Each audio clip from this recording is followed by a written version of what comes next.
It's nice to have the daffodils on the Butsudan this evening. In Gaelic, they're called Lusan Caun Krian, I think. There's a bent-headed plants, right?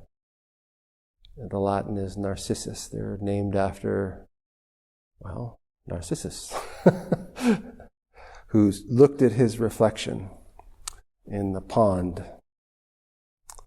It's a kind of an appropriate flower for a Zen practice, I think.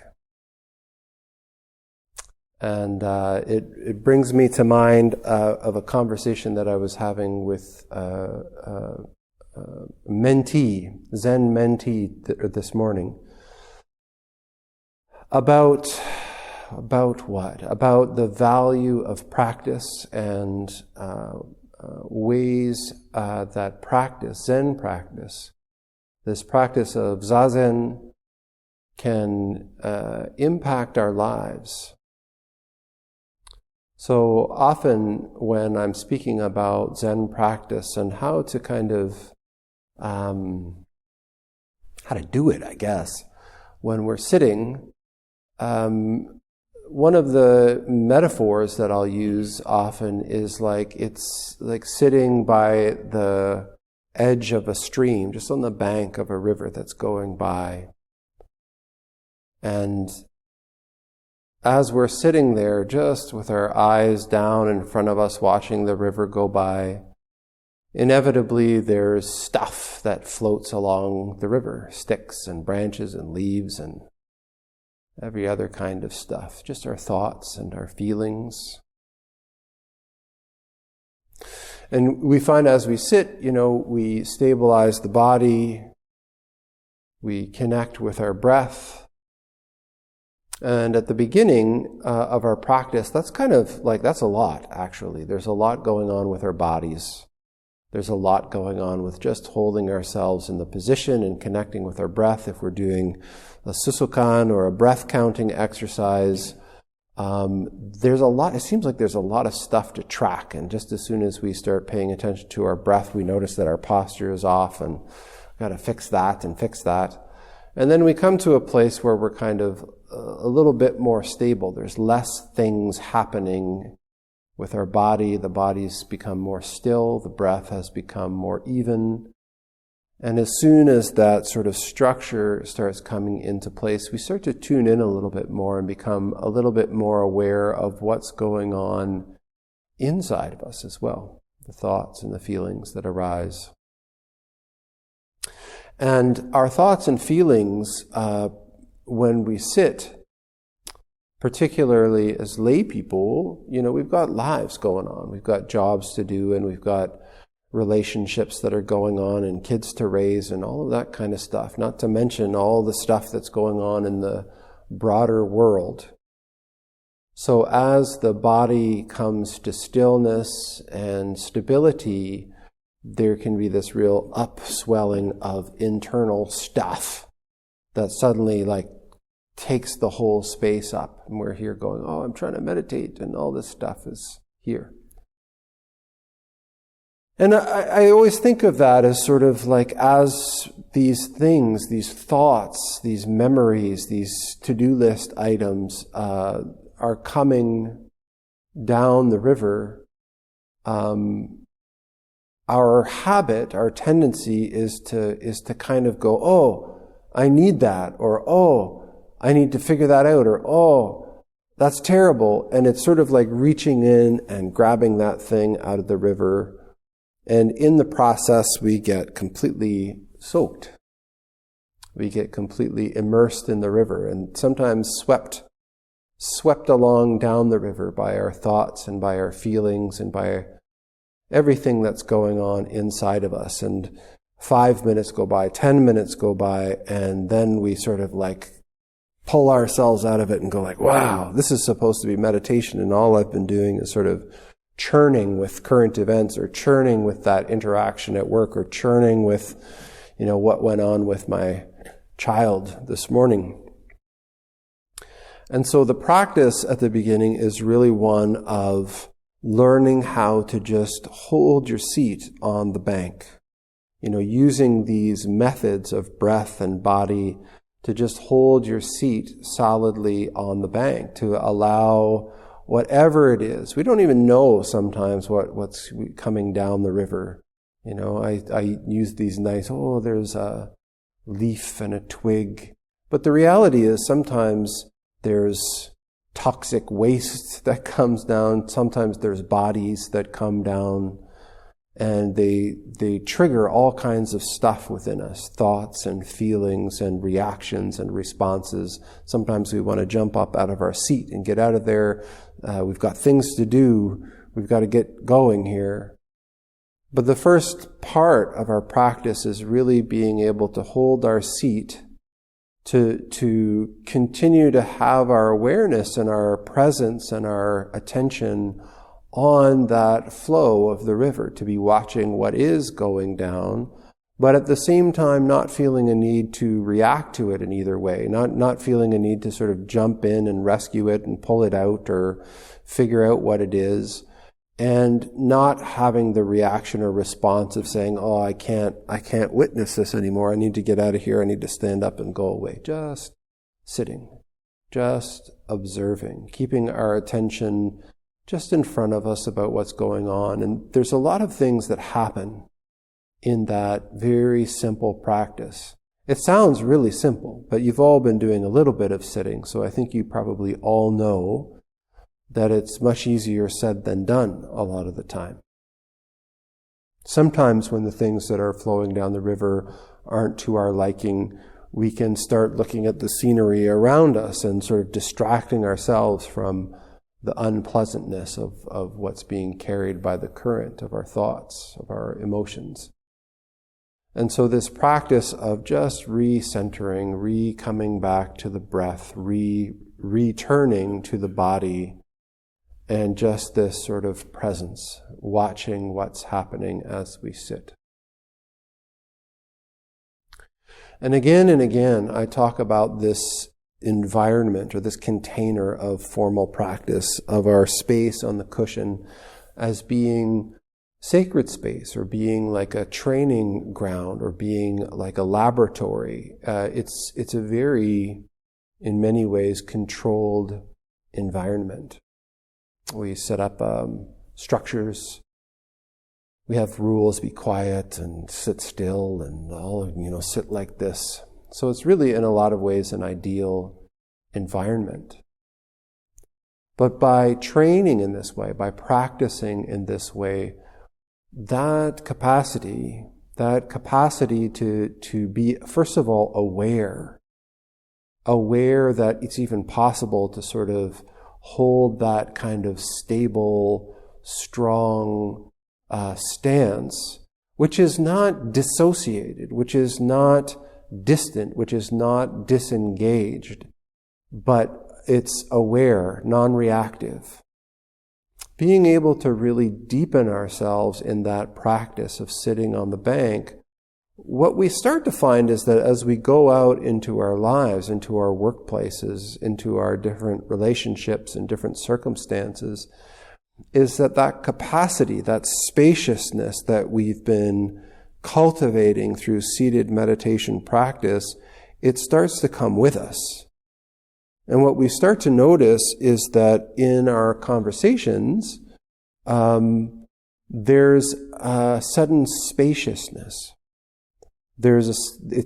Some people talk about it as there being like a beat or a moment of time more than there was before, where when we're having a conversation or we're in a circumstance and something happens where normally we just react, much like when we see something floating down the river, we jump into it or we run away from it, but now we're just sort of like watching it, observing it, noticing it.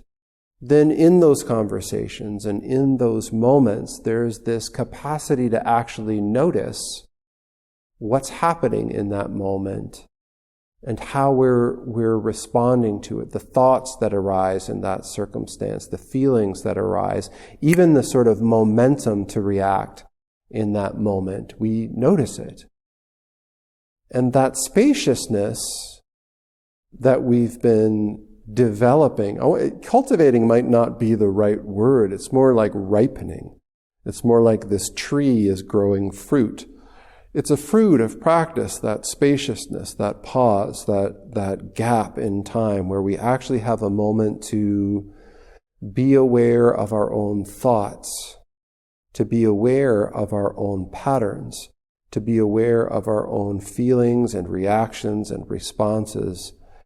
And the more we practice, the more we experience this in a consistent way, it's like the more space there is, the more time there is. And in that space, we have the wonderful gift of being able to choose, of being able to discern a way forward, a path of response rather than reaction. Because no matter who we are, we grow up through lots of different circumstances, and we cultivate lots of different reactions, triggers, survival mechanisms and patterns. And if we don't ever cultivate this capacity to increase that space, to develop that sort of stable seat, not only when we're sitting, but when we're walking and standing and talking, then each time something comes up, our pattern is to just react in the same old way that we always have, regardless of the outcome. And one of the real advantages of this sitting is that it creates this space where we can actually observe the reaction happening. And it's a common experience that at the beginning, we observe the reaction happening and we still have the reaction. We still do the thing that we knew we were going to do, and we feel bad about it. We feel terrible about it. And as we continue to practice, that awareness deepens, that presence of mind deepens, that connection, that ability to observe the flow deepens. And as we see the response coming, as we see our reaction, the sort of trigger floating down the river going like, oh no, am I going to jump in the river again? I jumped in the river again. It's that deep awareness of watching the power of that momentum, of watching us make the same mistake over and over again. It's that in the traditional teachings, it's referred to as revulsion. Because in spite of our cultivation of awareness, in spite of our presence in the moment, there's so much momentum behind it that it just keeps happening. And it's not until this experience of just being like, oh my God, I cannot watch myself do this anymore. That's actually what gives birth to the joriki, the energy to actually make a different choice. We have to get to the point where we say, I don't really know what I'm going to do or how I'm going to respond. This mind of unknowing. I don't know how I'm going to respond to that thing the next time it happens. I only know that I'm not going to respond to it in that same old way.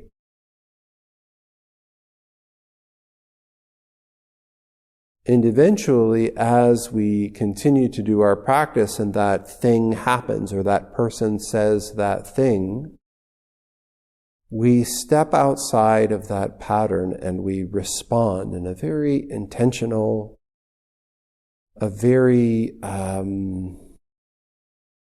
on-purpose way. And that action that's coming from that really solid root inevitably results in a different outcome. And if I'm honest, sometimes the outcome isn't any better than the original one. But you know what? That's okay. Because what we've done is we've actually kind of broken a cycle. We've broken response pattern. Over and over again, we have the same response, the same reaction, the same trigger, reaction, response. We step outside of it.